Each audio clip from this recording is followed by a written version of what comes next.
चिड़िया के गले में कुदरत ने एक ऐसा मशीन फिट किया है कि ये जो भी आवाज एक बार सुनती है तुरंत उस आवाज की कॉपी करना चालू कर देती है, जैसे किसी बच्चे की रोने की आवाज,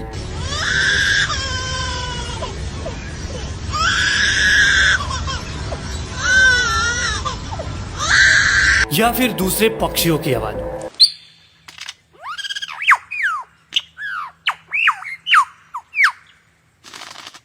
कुत्ते की आवाज, कार और हॉर्न की आवाज और पता ना क्या क्या।